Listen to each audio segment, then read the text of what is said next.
The invitation landed on my doorstep like a slap. Cream-colored paper, gold lettering, my sister Vanessa's name printed in elegant script. I opened it with shaking hands. You are invited to celebrate the wedding of Vanessa Blake and Trevor Harrison. My eyes scanned down to the wedding party list. Maid of honor, Brianna Foster. 3 bridesmaids, all names I recognized from Vanessa's college sorority. My name was nowhere. I read it twice, then 3 times, thinking maybe I'd missed it. But no. My own sister hadn't even included me in her wedding party. I felt my stomach drop. We'd grown up sharing a room, trading secrets, promising we'd always be there for each other. Somewhere along the way that changed.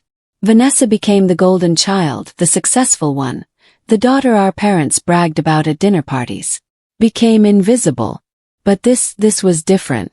This wasn't just being overlooked. This was deliberate. I grabbed my phone and called her. It rang 4 times before she picked up. Her voice was bright and busy. Hey, I'm at the florist. Can this wait? Did you send me a wedding invitation? Yes. Of course I did. Why? I'm not in the wedding party. There was a pause on the other end. I could hear voices in the background, someone laughing. Well, I only have so many spots, Vanessa said finally. Her tone was casual, like she was discussing the weather. Brianna's my maid of honor, and the other girls, we've been so close lately. I'm your sister, I said quietly. I know, and you're invited to the wedding. I just thought you'd understand. You're so busy with work and everything. Busy with work. That was rich. Vanessa had a corner office at a downtown law firm. I was a middle school art teacher. But somehow I was the one too busy. Right, I said. I understand. Great. Love you, bye. She hung up before I could respond. I sat there staring at the invitation, feeling something shift inside me. My whole life, I'd been the supportive little sister. I'd cheered at her dance recitals, helped her study for the bar exam, listened to her complain about Trevor for 3 hours when they had their first fight. And now, on the biggest day of her life, I wasn't even worth a bridesmaid spot. I looked at the date. 6 weeks away. June 14th. I circled it on my calendar with red marker. Then I made a decision. The next morning, I walked into Principal Hawkins's office. He looked up from his computer, surprised. Nora, everything okay? He asked. I need to request a leave of absence, I said. Starting in 2 weeks. 6 weeks. He frowned. That's quite sudden. Is everything all right? I'd rehearsed this. It's a family matter. I need to take care of some things. He studied me for a moment, then nodded slowly. You've been here 5 years without taking much time off. I suppose we can arrange something. But we'll need a substitute. I understand. Thank you. I left his office feeling lighter than I had in months. That afternoon I called my college roommate, Kayla Monroe. She answered on the second ring. Nora Blake, as I live and breathe. What's happening? I need your help, I said. Remember that conversation we had about me starting my own art gallery? The one you've been talking about for 3 years. I'm doing it. And I need it ready in 6 weeks. Kayla whistled. That's ambitious. What changed? My sister's wedding. Say no more. Min. When do we start? We met that evening at a coffee shop downtown. Kayla brought her laptop and a notebook filled with ideas. She worked in event planning and had connections everywhere. First, we need a space, Kayla said, pulling up listings on her laptop. Something with good visibility, not too expensive. We scrolled through dozens of options. Everything was either too big, too expensive, or in the wrong location. Then I saw it. A small storefront on Maple Street, right in the Arts District. Big windows, exposed brick, hardwood floors. The rent was manageable. This one, I said, pointing. Kayla grinned. I know the landlord. Let me make a call. By the end of the week, I'd signed a lease. The space was mine for 3 months, with an option to extend. I spent every evening after school painting the walls, installing lighting, building display shelves. My parents called twice during those weeks. Both times it was about Vanessa's wedding. Have you sent your RSVP? Mask. Not yet, I said. Well, don't forget. Vanessa needs a head count for the caterer. I didn't mention that Vanessa hadn't called me once since our phone conversation. Didn't mention that I hadn't been invited to the bridal shower or the bachelorette party. Mom wouldn't have cared anyway. 3 weeks before the wedding, I had something else to focus on. The gallery was taking shape. Kayla had contacted local artists, and pieces were starting to arrive. I selected works carefully. Paintings, sculptures, photography. Everything had to tell a story. My own pieces, the ones I'd created over the years and hidden in my apartment, finally came out of storage. Landscapes, portraits, abstract works that captured feelings I'd never been able to put into words. Kayla walked through the gallery one evening, her heels clicking on the hardwood. "Nora, this is incredible," she said. "Your work belongs here." "You think so?" "I know so. But we need buzz. We need people talking about this opening." That's when she came up with the idea. What if we scheduled the gallery opening the same day as Vanessa's wedding? I stared at her. "You're joking." "I'm dead serious. Think about it. Everyone expects you to show up to her wedding, play the supportive sister, smile for photos. But what if you didn't? What if you were busy launching your dream instead?" The idea was bold, reckless even, but something about it felt right. "We'd need to make it a real event," I said slowly. "Not just an opening. Something people can't ignore." Kayla's eyes lit up. "Leave that to me." She spent the next week working magic. She contacted art bloggers, local newspapers, and social media influencers. She designed invitations, sleek black cards with silver lettering. She even got a local jazz band to agree to play. 2 weeks before Vanessa's wedding, the buzz started. Articles appeared online. New gallery celebrates local artists. Art teacher opens dream gallery in Maple Street Arts District. My phone started ringing.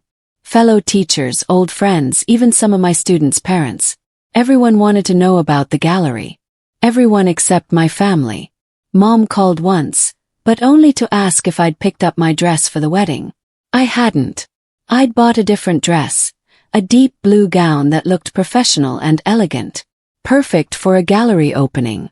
1 week before the wedding, Vanessa finally called. "I keep seeing posts about some gallery," she said. "Is that you?" "It is," I said calmly. "I'm opening an art gallery. The grand opening is June 14th. There was a long pause. "That's my wedding day." "I know." "Nora, you can't be serious. You're going to miss my wedding." Took a breath. "You didn't think I was important enough to be in your wedding party. I figured you wouldn't miss me in the audience either." "That's completely different," she snapped. "This is childish." "Maybe. But it's also my dream. And I'm doing it. Mom and Dad are going to be furious." "They can be furious. I'm still doing it." I hung up before she could respond. My hands were shaking, but I felt powerful. The next day Mom called. Her voice was tight with anger. "Nora Louise Blake, what is this nonsense about a gallery opening?" "It's not nonsense," I said. "It's my career." "Your career is teaching. This is a hobby. And you're using it as an excuse to hurt your sister." "I'm not trying to hurt anyone. I'm building something for myself. On her wedding day. That's not coincidence, that's spite." I felt my patience snap. "You want to talk about spite? How about Vanessa not including me in her wedding? How about you calling only to talk about her? When was the last time you asked about my life?" Mom was silent for a moment. "That's not fair. Isn't it? I've spent my whole life in Vanessa's shadow. For once, I'm choosing myself. If you don't come to this wedding, there will be consequences. I'm willing to live with them." Hung up. That night I couldn't sleep. Part of me wondered if I was making a huge mistake.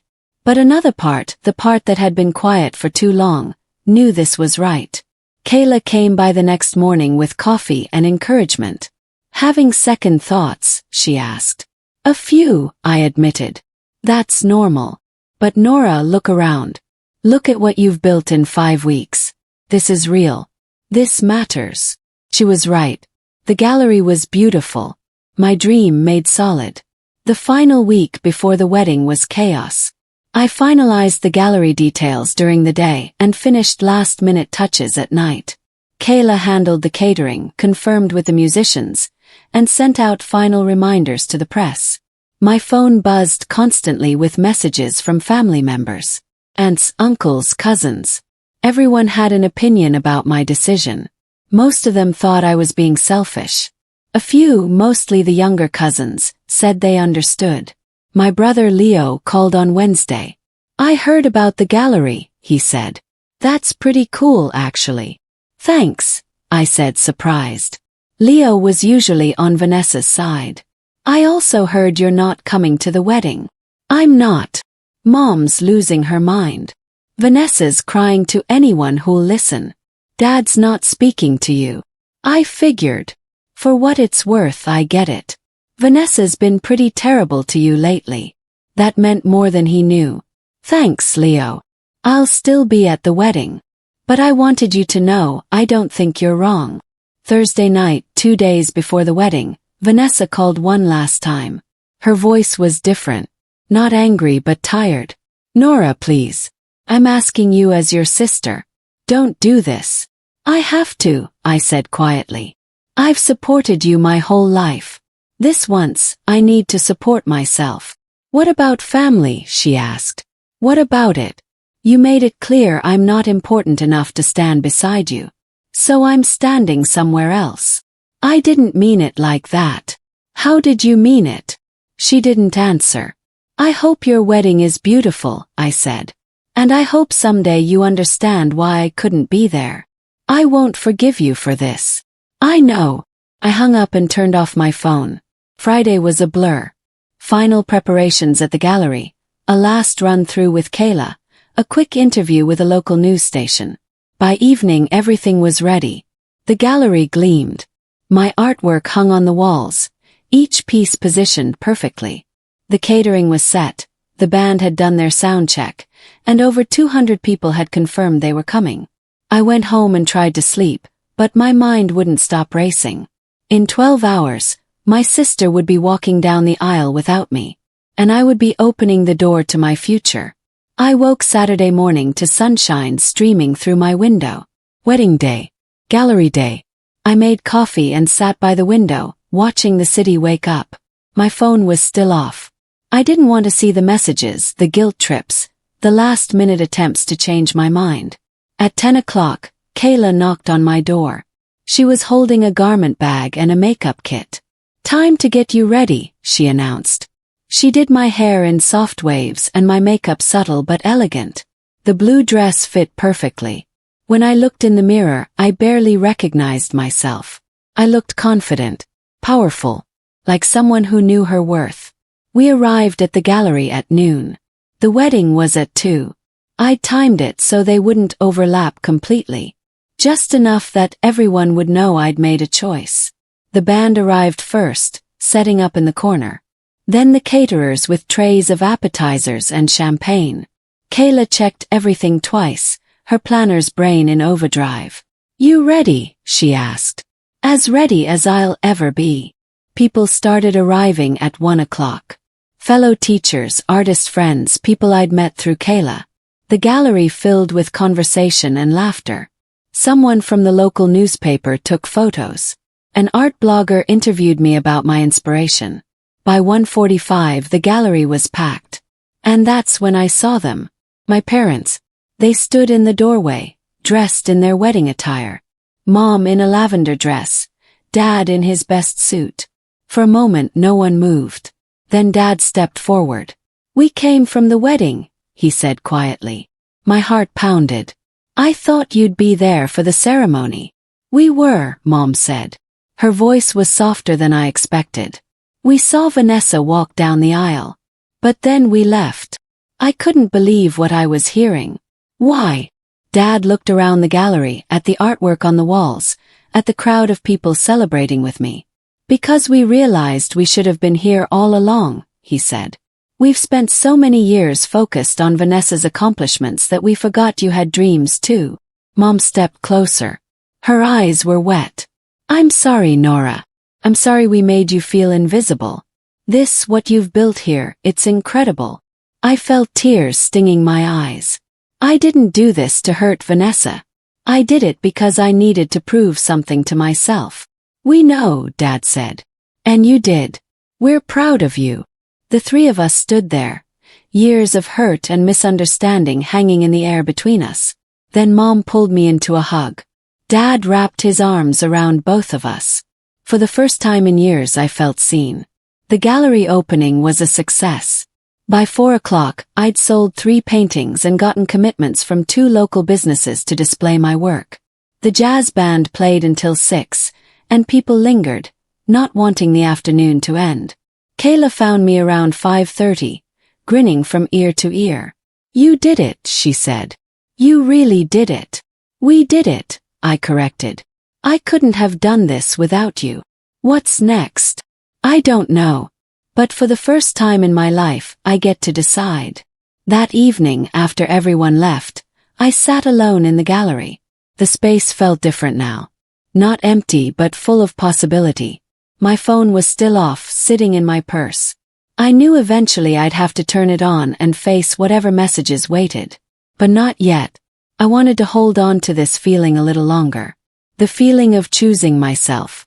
Of building something that mattered. Of refusing to be invisible anymore. When I finally did turn on my phone, there were dozens of messages. Most were from extended family, angry or confused. A few were from friends congratulating me. And then there was one from Vanessa. I hesitated before opening it. The message was short. I saw the pictures online. The gallery looks beautiful. We need to talk. Put the phone down. We did need to talk. But it could wait. Tonight was mine. I locked up the gallery and walked home through the city streets. The summer air was warm, the sidewalks busy with Saturday evening crowds. I felt lighter than I had in years. The week after the opening was surreal. The local newspaper ran a feature about the gallery, complete with photos of my artwork. The story got picked up online, and suddenly people from all over the state were asking about visiting. I went back to teaching on Monday, but everything felt different. My principal stopped by my classroom during lunch. I saw the article, he said. Congratulations. Thank you. If you need more time for the gallery, we can work something out. I was surprised. Really? You're a good teacher, Nora. But it's clear you've got something special going. We don't want to hold you back. That afternoon, I met with Kayla to discuss what came next. The gallery needed regular hours, new exhibits, and constant promotion. It was too much to handle while teaching full-time. You could go part-time with teaching, Kayla suggested. Use your mornings for the gallery, teach in the afternoons. Made sense. I'd save money, but I'd also have time to grow the business. I thought about it for 2 days, then made my decision. I would keep teaching but only 3 days a week. The other 2 days would be dedicated to the gallery. Principal Hawkins agreed immediately. On Thursday evening, my parents came to dinner at my apartment. It was awkward at first, none of us sure how to navigate this new dynamic. How's Vanessa? Asked finally. Sighed. Angry. She won't talk about the wedding, but I know she's upset we left early. I didn't ask you to do that, I said. We know, Dad replied. We chose to. Because it was the right thing.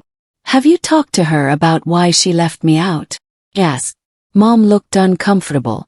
She said it wasn't personal. That she wanted her closest friends in the wedding party. I'm her sister. That should have meant something. You're right. Should have. And I think deep down she knows that. We talked for hours that night. About expectations, about favoritism, about the ways families hurt each other without meaning to. It didn't fix everything, but it was a start. The following week, Leo stopped by the gallery. He browsed the artwork, hands in his pockets, looking uncomfortable. This is really good, he said finally. Thanks. I'm sorry I didn't realize how bad things were. Between you and Vanessa, I mean. It's okay. It's not though. I should have noticed. I should have said something. Shrugged. Everyone's so used to focusing on Vanessa. It's just how our family works. Maybe it shouldn't be. That surprised me. Leo had always been neutral, avoiding family drama. Vanessa called me yesterday, he continued. She's still upset about the wedding. But I think she's starting to understand. Understand what? That she took you for granted. That she hurt you. I didn't know what to say to that. Part of me wanted to hear it from Vanessa herself. But another part was tired of waiting for her to realize what she'd done. If she wants to talk, she knows where to find me, I said. Leo nodded. Fair enough. He bought one of my smaller paintings before he left. A landscape I'd done of the lake where we used to swim as kids. Mom will love this, he said. 3 weeks after the opening, the gallery hosted its first official exhibit. A local photographer wanted to showcase her work, and I'd agreed to let her use the space. The opening night was packed again, and I felt a surge of pride seeing people appreciate someone else's art in my gallery. As I stood in the corner watching the crowd, someone tapped my shoulder. I turned around. Vanessa stood there, dressed casually in jeans and a sweater. She looked tired. Hi, she said quietly. Hi. We stared at each other for a moment. Then she gestured to the gallery. This is really impressive. Thank you. Can we talk? Outside maybe. We stepped onto the sidewalk. The evening air was cool, and the street was quieter than usual. Vanessa wrapped her arms around herself. I'm sorry, she said, for not including you in the wedding, for making you feel like you didn't matter. I waited, wanting to hear more. I told myself it wasn't a big deal, she continued, that you'd understand. But the truth is, I was jealous. That caught me off guard. Jealous. Of what? Of how easy things seem for you. You're a teacher, you have this creative talent, people love you. Meanwhile, I'm working 80-hour weeks at a job that makes me miserable, trying to prove I'm worth something. I'd never heard Vanessa talk like this. You're a lawyer, I said. You're successful. I'm stressed and lonely. Trevor and I have been fighting constantly since the wedding. He thinks I work too much. He's probably right. She looked at the gallery window. When I saw the pictures of your opening online, I realized something. You weren't trying to hurt me. You were trying to save yourself. I was, I admitted. I've spent my whole life being the supportive sister, the one who doesn't make waves. I needed to do something for myself. I get that now. And I'm sorry I made you feel like you had to choose. We stood there in silence for a moment. I don't expect you to forgive me right away, Vanessa said. But I want to try. To be better. To actually be your sister. Not just someone who shows up when it's convenient. I want that too, I said. It wasn't perfect. There was still hurt, still years of damage to undo. But it was a beginning. Vanessa came to the gallery a few more times over the next month. She'd browse the artwork, ask about new pieces, sometimes just sit and talk. Our conversations were stilted at first, both of us careful not to say the wrong thing. But gradually it got easier. One afternoon she brought Trevor with her.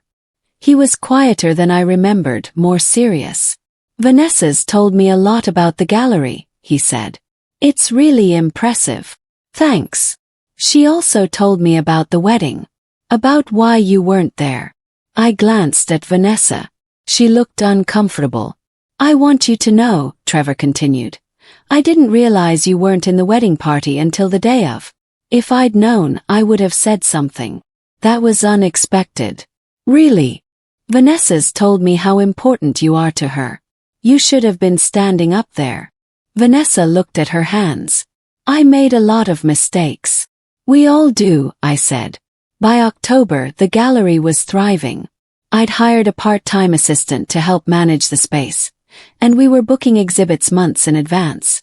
My artwork was selling regularly, and I'd even gotten a commission from a local restaurant. Teaching 3 days a week turned out to be perfect. I had time for the gallery, but I also got to keep doing work I loved. One evening, Kayla and I celebrated 6 months of the gallery being open. We sat in the empty space after hours, drinking wine and eating takeout. "Remember when this was just an idea?" she said. "And you thought you were crazy for trying to pull it off in 6 weeks?" "I was crazy," I laughed. "But it worked." "It did.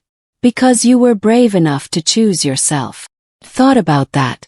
About the moment I decided to open the gallery instead of going to Vanessa's wedding. It had felt reckless and selfish at the time. But looking back, it was the best decision I'd ever made. "Do you think Vanessa will ever really understand?" "Yes." Kayla considered. "Maybe. Maybe not. But does it matter? You didn't do this for her. You did it for you." She was right. I'd spent too many years worrying about what everyone else thought, what everyone else needed. The gallery had taught me something important. My dreams mattered. My happiness mattered. And I didn't need permission from anyone to pursue them. In November, Vanessa invited me to dinner. Just the two of us at a quiet Italian restaurant downtown. We ordered pasta and wine, and for the first time in years we talked like sisters.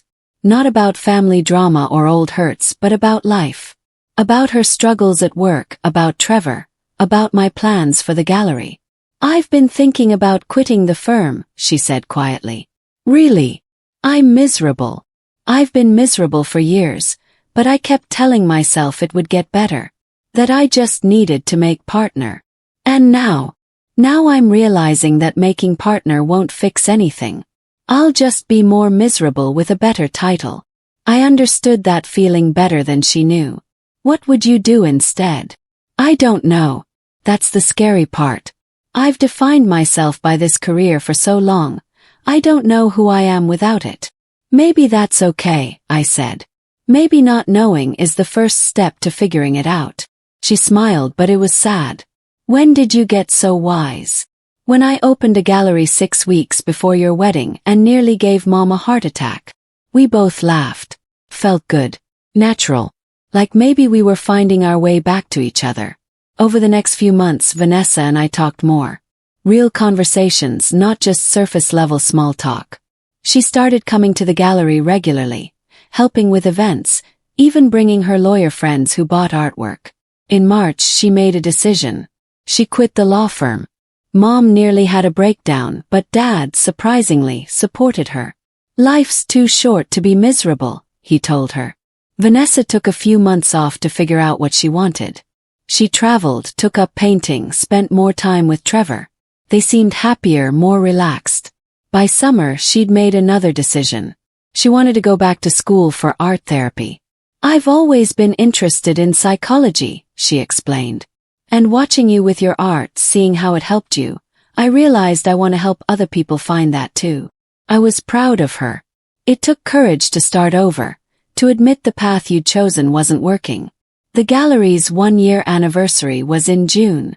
We planned a huge event, a celebration of local artists with live music, food, and an auction to raise money for art programs in schools. Vanessa helped organize it, using her event planning skills from the firm. The night of the anniversary party, the gallery was packed.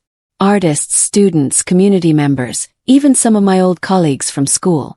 Mom and Dad were there, beaming with pride. Leo brought his girlfriend. Trevor came with Vanessa, looking relaxed and happy. As I stood in the center of the gallery, surrounded by people celebrating something I'd built, I felt overwhelmed with gratitude. A year ago, I'd made a choice that terrified me. I'd chosen my dream over my sister's wedding. I'd risked my family's anger, my sister's relationship, everything. And it had been worth it. Kayla found me around 8 o'clock. "Speech time," she said, handing me a microphone. I took a deep breath and stepped to the front of the room. "Thank you all for being here," I started. My voice shook slightly. A year ago, I stood in an empty storefront and wondered if I was making a huge mistake. This gallery was just an idea, a dream I'd put off for too long.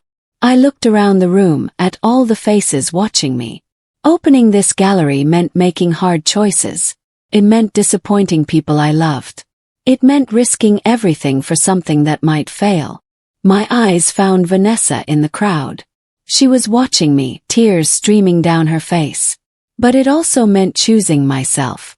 It meant believing my dreams mattered. And that's something I'd forgotten how to do. Paused, fighting my own tears. So thank you. Thank you for supporting this dream. Thank you for believing in local art. And thank you for reminding me that sometimes the scariest choices lead to the most beautiful outcomes. The room erupted in applause. People crowded around me afterward, offering congratulations and sharing their own stories of taking risks and following dreams. Later, as the crowd thinned, Vanessa approached me. "That was beautiful," she said. "Thank you for coming. For helping with all of this. I wouldn't have missed it." She hugged me, holding on longer than usual. When she pulled back, she was smiling. "I'm proud of you, Nora. And I'm sorry it took me so long to say it. I'm proud of you too. For choosing to be happy instead of just successful." We stood there, two sisters who'd lost each other and were slowly finding their way back. It wasn't perfect. We still had disagreements, still had moments where old patterns resurfaced. But we were trying. That was what mattered. As the party wound down, I walked through the gallery one last time. The walls were covered with art, each piece telling a story. My story was here too, woven into every corner of this space. I thought back to that moment a year ago, when I'd received Vanessa's wedding invitation and realized I wasn't included. That hurt had felt unbearable at the time.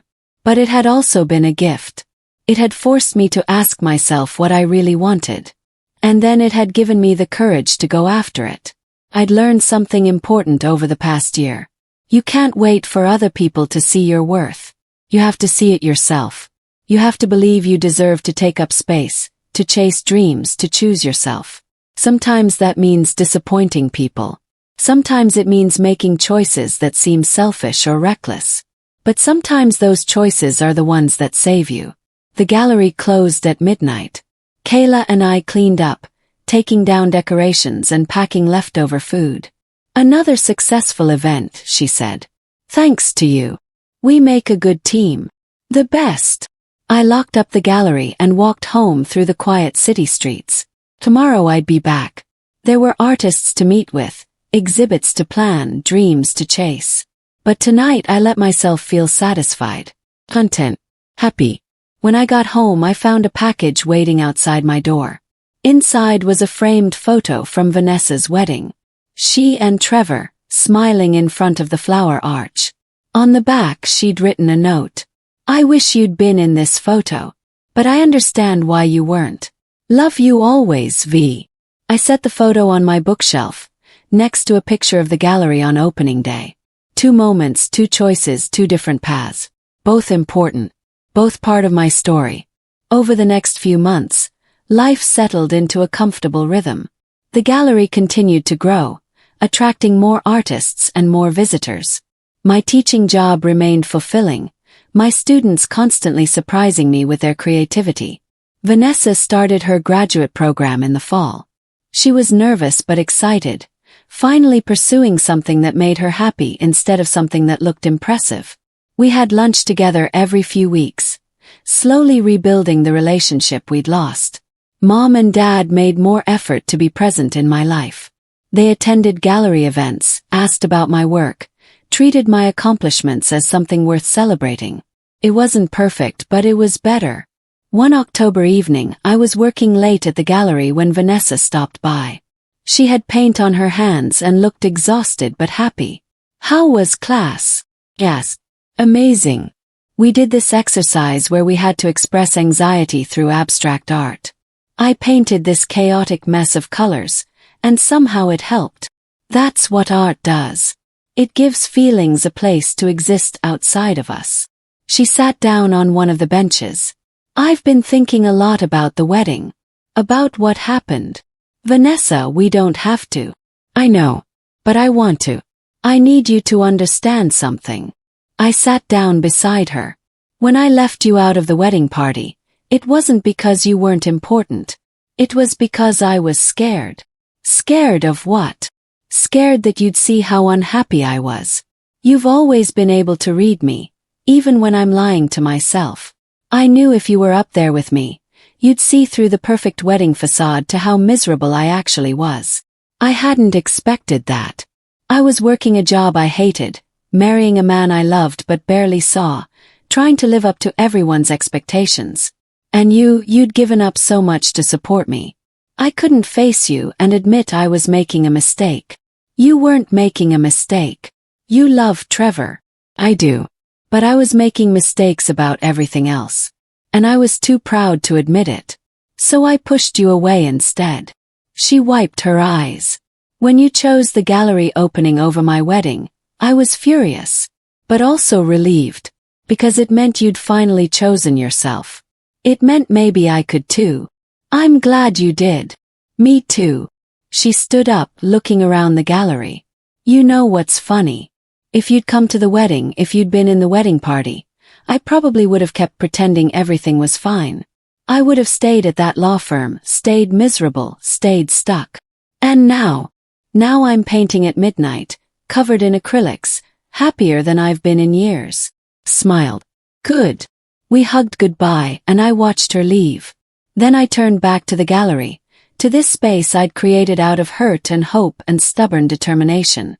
The choice I'd made a year and a half ago had cost me something. It had strained relationships, caused pain, forced difficult conversations.